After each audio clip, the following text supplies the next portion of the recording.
can't see the other side. Impact.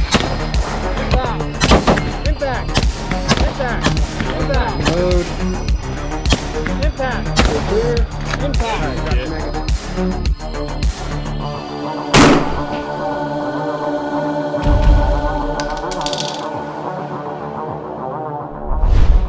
Hey everybody, what's going on? Thanks for swinging by. I sure do appreciate it. If this is your first time with the channel, my name is Mark. Oh, hi Mark. Welcome to Fit and Fire. Let's get into this video. This time we're going to be looking at my SPR Mark 12 at home. I guess we're going to revisit it to not only validate the accuracy on this after I've ran it a little bit. I've got it in a two-gun competition and just kind of shot. All right, drop the mag rack, rack. Grab the rifle.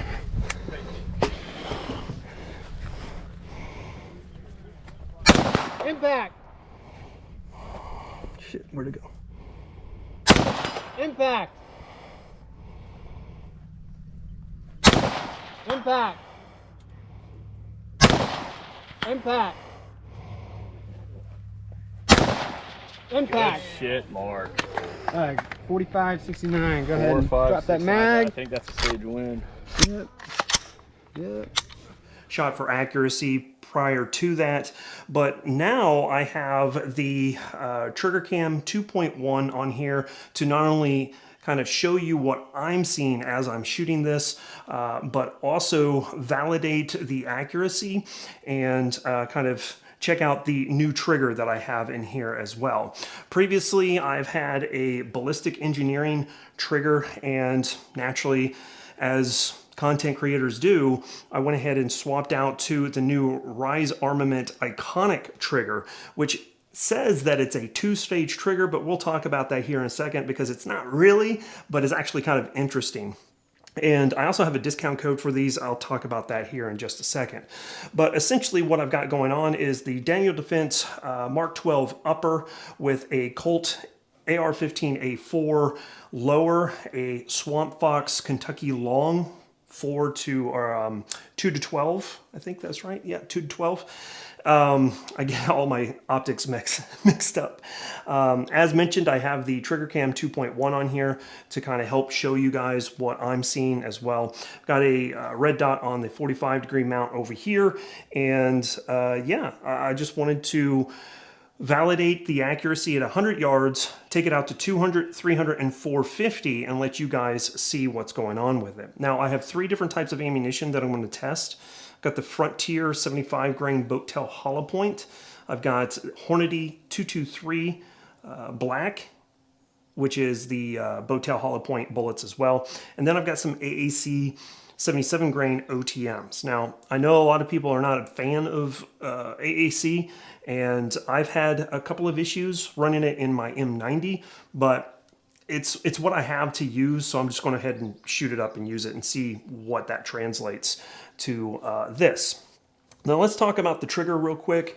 The Rise Armament Iconic trigger is a new 3-pound trigger that says that it's a 2-stage trigger, but in actuality, it's just a single-stage trigger with the take-up happening on the trigger shoe. Something very interesting. Think Glock 19 trigger safety with that little dongle on there. That's exactly what's happening here on this trigger. And then you have a 2-pound break from there. So technically a 2-stage trigger, but realistically, functionality wise, as far as dropping the hammer, it's going to be kind of a single-stage trigger. I do have a discount code for Rise Armament. I'm not getting paid to say anything good, bad, or indifferent about any of this stuff. I'm just here to talk about my experience with you guys, but if you want to save some money, if you're interested in trying any of Rise Armament stuff, regardless if that's like the RA140, which is their like entry-level trigger, up to the Iconic, you can save 15% using the code FITANDFIRE15. All of that information is going to be in the pinned comment. So today, what we're going to do is we're going to shoot at a target that's 100 yards, take a look at its zero, and I'm going to make sure that I have as, I guess, equal playing field as possible amongst all of the different ammunition. We're going to start off with 5 rounds of M193 just to kind of get the barrel warmed up, I guess. Give it 5 minutes, and then run 5 rounds of the Frontier, then the Hornady Black, and then the AAC with 5-minute increments in between each one. So that hopefully will keep things as equal as possible, and we'll then take a look at the target downrange. Also got a target at 200 yards, which is, I think it's a 10-inch gong. I have two targets at 300 yards, which is a 12-inch and a 6-inch gong. And then I have a 24-inch gong at 450 yards. We'll take a look at the group at 450 yards because I have spray painted that target. So any impacts you're going to see on that is going to be brand new stuff. We'll show you what all of that looks like in this video. So without further ado, let's get into it.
All right, it's been 5 minutes. Let's see what we can do here.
Okay, AAC, 16 grain ATM.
Now to stretch out to 200, 300, and 450 yards. We'll put 2 rounds each on 200 and 300, and then, all right, so we're going to stretch out the legs, go 200, 2 rounds, 300, 2 rounds, and 450, 5 rounds. So we kind of get an idea of what we're looking at for groups out distance. So here we go. We're going to use holdovers on this. So let's see what we can do here.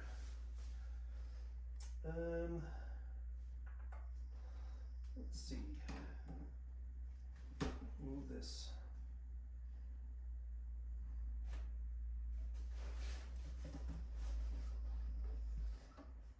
There we go. Let's finagle this a little bit. Let's see if we can get out to.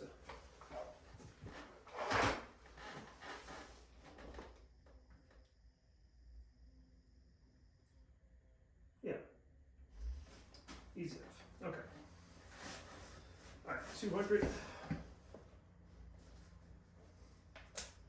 There we go. Easy peasy. All right. Oh, I was way aiming at the wrong spot. Okay, here we go. There we go. That first dash I thought was half, but that was actually 1 mil. So now we need to go 1.15. We'll try a small target first.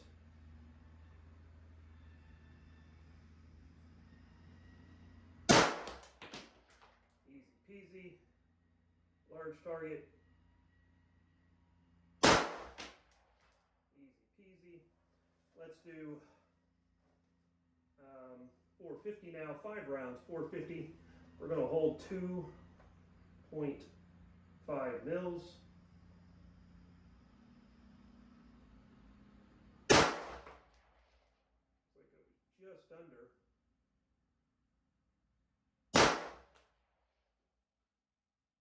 It caught it on the left, it looks like, or the right side of it, so.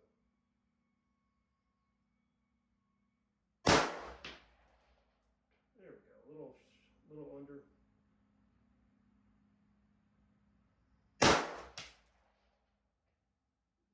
we go.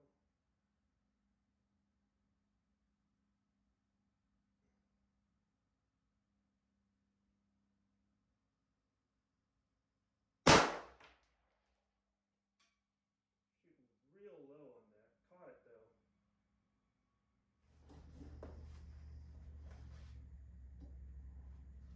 All right, so we were on the bottom right of the target, so we're going to adjust a little bit. See what we can do here. Get rid of this sandbag.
Here is our 200-yard target. Holdover on this should have been 0.41, but on my first round I held over 1.0. Just got confused on the hash marks and then realized what I did and corrected it. So more work to do obviously on this, but no problems at 200 yards. Okay, here's our 300-yard target. This one here is the 6-inch gong and was just a little low there, but impact nonetheless. And then here is our 10-inch gong, just a little to the right, but pretty much center on. I was holding 1 mil over. Ballistics calculator said 1.15 mils. Okay, the shooting shack is right there. We are at the 450-yard target, and here are my impacts. Fighting the wind up here a little bit more than I was expecting, but 1, 2, 3, 5, 6, 7, 8, 9, 10, 11 out of 15 rounds. Seems about right based off I remember what I'm seeing. Really, realistically, fighting the wind, not a real good way to get accurate, like accuracy at this distance. This is 24 inches, so take that for what you will. All right, guys, so you guys were able to see what I was able to do today. One thing that I didn't do, one of my own silly mistakes, was adjust parallax when I was shooting out to 200, 300, and 450 yards. But we're going to go ahead and do that right now so you guys can see what that is all about. So you can actually kind of see how clear this optic really gets. Again, I don't know if the trigger cam will do it justice, but it's what I have to use. Now let's talk about accuracy on this, and a little bit surprising results here. First and foremost, up top here was my kind of proofing group, and that was with Winchester M193. And surprisingly enough, really good group. Had one flyer here, but even with the flyer, we're still looking at a 1.438 MOA, which for bulk stuff is actually really good. I'm surprised at how well this is shooting it.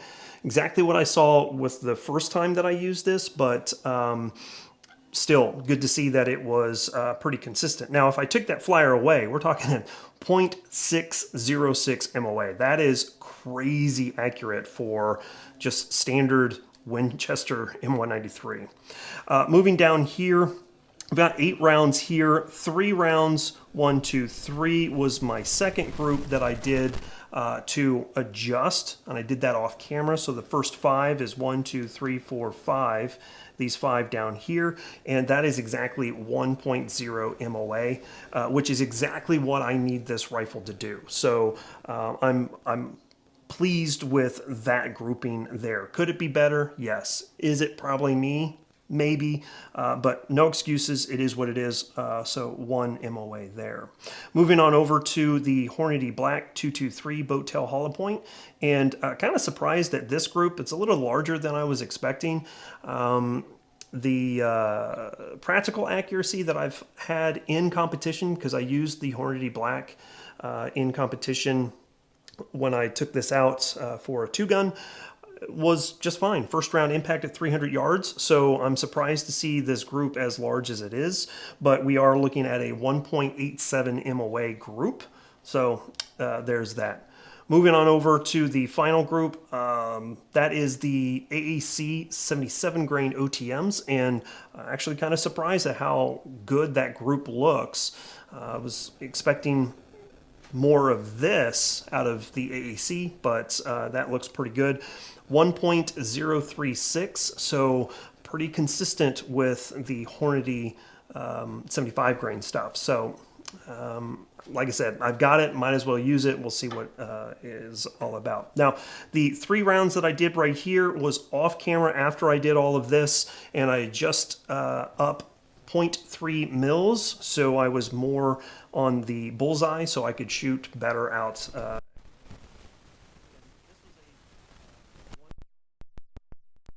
away group for these 3 rounds. No excuse there. I was shooting pretty quick, but it is what it is, so take that information as you will. Needless to say, I have been very pleased with this setup. The trigger from Rise Armament is actually pretty interesting. That take-up is different. You know, you would expect to feel kind of a little bit of a grittiness, regardless if that's like a Geisley or just a mil-spec, and you don't. It's just a real nice smooth take-up to get to that wall, and then it breaks over with just about 2 pounds of pressure, so that's pretty nice. Again, if you guys are interested in saving some money and checking out some of Rise Armament's triggers, regardless if that is the entry stuff or the higher grade stuff like this, 15% off, link in the pinned comment. So there you have it. The Kentucky Long optic from Swamp Fox is doing great. I'm just pleased with how this is pulled together. I'm hoping to have a better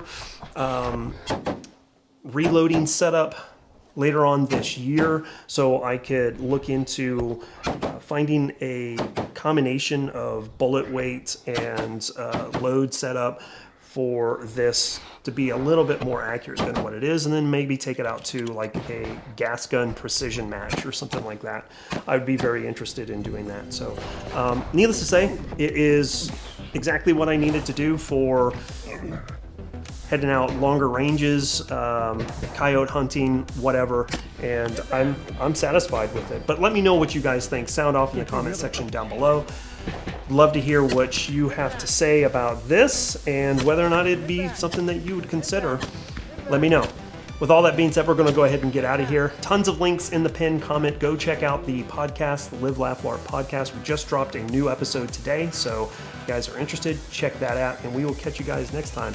As always, freedom through strength. Catch you guys later. Bye, y'all.